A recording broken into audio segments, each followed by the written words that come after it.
Hi, and welcome to this live reading from Ruthless, Heir, Mafia Elite, Book 5 by Amy McKinley, and this is presented by Itsy Bitsy Book Bits. Chapter 1, Summer, Atlanta, Georgia. I shoved open the restaurant's back door to a wave of heat-sucking oxygen. My feet ached from waitressing, and all I wanted to do was fall in bed and sleep for a week.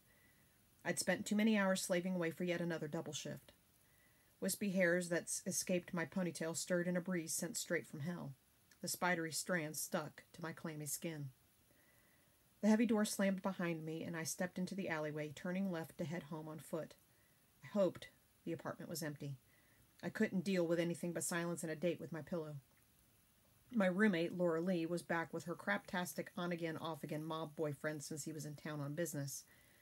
We'd had one too many glasses of cheap wine last night, and she'd run one scheme after another by me before I'd left for work at the ass crack of dawn. She wanted to extort money from her boyfriend, Ben Amato, over some conversation she'd overheard that she shouldn't have. The risks were significant, and we knew she could pay with her life. I didn't want her to do it, and didn't think she would follow through, but she saw the prize at the end and couldn't let it go. We'd both grown up on the wrong side of town. To her, blackmailing him was her way out of that stigma and a fast track to a better life. He was a mafia thug. It was a bad idea all around. I'd met the man once, and that was enough to last a lifetime. Laura Lee and I had worked too hard, too many extra shifts to leave our trailer park origins behind and make it on our own to get whacked for easy money. If she was going forward with this plan, she needed to leave me out of it. And I told her so, repeatedly. Tiredness shadowed my steps along the cracked sidewalk. I blamed my roommate for my exhausted, overworked state since she'd bought the boxed wine. The alcohol only encouraged her to yammer on late into the night with her crazy plan. Not only that, but she'd scared the heck out of me about what would happen if her harebrained idea went wrong when she confronted Ben. The backpack was key, for whatever reason. She didn't say. I didn't ask. Regardless, I'd committed to memory and sworn an oath that if I had to make a break for it, her words, I'd take it with me. We'd even packed emergency bags with some clothes. So weird. The only reason I'd remembered my drunken promise was because I tripped over the loose floorboard in my bedroom getting ready for work. I turned down an alley, trudged through it, and then made it to the backyard before I got to the stairs. I could practically feel the softness of my pillow beneath my head. So close. Some sixth sense had me looking up, and I stopped midway in my climb up the stairs to the rear entrance of the apartment. The back door was ajar. Someone's in my house. I clutched the decrepit railing, jagged splinters biting into my palm, and fixed my gaze past the landing. I froze, straining my ears. Hello? Adrenaline and fear chased my exhaustion away as I waited, but there was no response. No out-of-place sounds alerted me to danger. I let another minute pass to be sure. When there was nothing, the tension from the possible break-in melted from between my shoulder blades, and I slumped against the rickety wood. I'd overreacted. It was probably Laura Lee who'd forgotten again to pull hard enough on the door to latch it shut. A bead of sweat trickled down my back. The humid Georgia air was thick and would be even heavier in our dingy apartment. I trudged up the remaining stairs, my eyelids falling back to half-mast, and shoved the door fully open, focusing only on reaching my bedroom and falling into a coma-like sleep.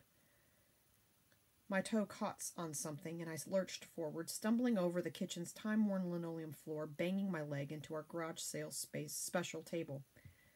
That was when I noticed the mess. And not Laura Lee's usual sloppiness, but complete disarray. Cabinet doors were opened, the drawers' contents emptied onto the floors.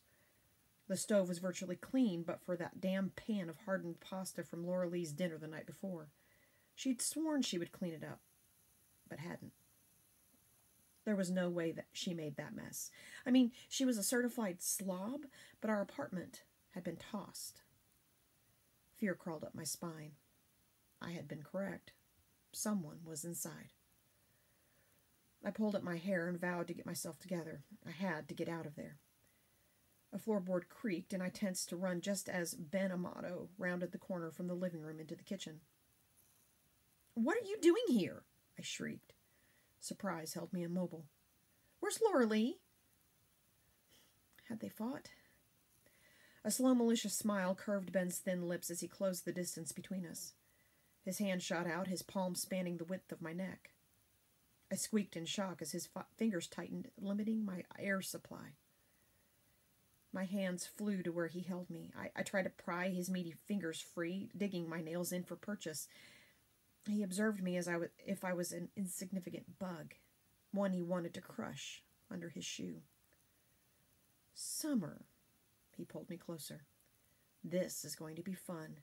I could have brought others to help me kill you, but I thought it would be more intimate with just the two of us." I wanted to hurl and would have, but I couldn't fully inflate my lungs. I wheezed air as if through a pinched straw. Panic coursed through my body, and spots danced around the edges of my vision. "Why don't you make this easy and tell me where she hid the video?" "What?" I frantically racked my brain, trying to figure out what he was talking about. Then it came to me. She'd left late last night, right before I'd passed out. Blackmail. Laura Lee had gone through with her cockamamie idea to get money out of Ben. I'd barely paid attention to her now. I wish I would have. He loosened his fingers just enough for me to suck in a lungful of air. His focus dropped to my heaving chest, and I didn't waste his distraction. I kicked him in the shin, then kneed him in the balls. His hand spasmed on my bruised throat, then relaxed. I jerked back, free from his grasp, and took one step to the side, the exit in sight. Then he retaliated. The sound of the back of his hand connecting to my cheek echoed in the small kitchen. Blinding pain shot across my cheekbone, and I stumbled until my back slammed into the stove, and I automatically braced myself against the rusty appliance. The grates rattled from impact, and my wrist connected with the pan. The pan! Ben lunged forward, but I'd already grabbed the handle. I slammed the pan into the side of his head with a metallic clang. He staggered, slightly dazed. I didn't wait. I pushed off the stove, throwing my weight behind the next swing. When it connected, his eyes rolled back. His body crashed to the floor. I dropped my makeshift weapon and bolted for the door. With my hand on the knob, I paused as if an invisible string tethered me inside. I couldn't leave. Not yet. He might not have found the thing Laura Lee had planned to use against him, and she'd made me promise to take it with me. I raced out of the kitchen and toward my shoebox-sized bedroom down the hall where she'd stashed the evidence. In my room, my heart racing a million miles a minute, I fell to my knees. I yanked the loose floorboards free and threw them aside. My fingers curled around the leather. Once free of its hiding place, I secured the backpack and tightened the straps. Next, I threw my purse into the pre-packed duffel hidden partially behind my laundry hamper, then slung it over my shoulder before pivoting and running to the front of our apartment.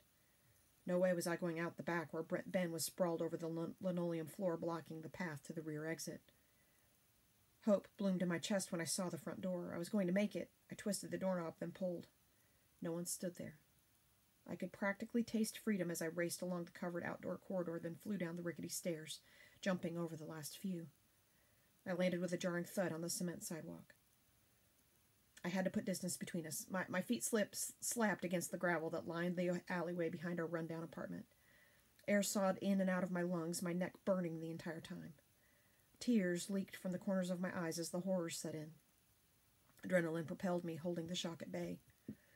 By the time I got to the gas station a mile away, I was close to collapsing. I slowed when I was within range of the cameras, keeping to the vegetation that surrounded one side of the old building with neon beer signs that flashed against the fading light. Not wanting to risk getting caught, I slipped past the tree line, then dropped to the ground in the shelter of a white oak. I couldn't stay, but it was a good enough place to rest for a few minutes. Then I would figure out where to go next. Mind racing, I pressed the heels of my hands to my eyes, pondering my next move. I couldn't think about Laura Lee and whether she was okay. Not now. I was going to have to go far away. I knew it. Ben was there for whatever business his New York mob family had, but I had no doubt he would stay to search for me and for whatever incriminating evidence Laura Lee had on him. This was bad. If I didn't put enough distance between us, I was dead. I could kiss college goodbye. Damn it. The scholarship my high school math teacher had helped me get for a full ride wouldn't wait for me, and I'd just paid for textbooks with what was left of my savings.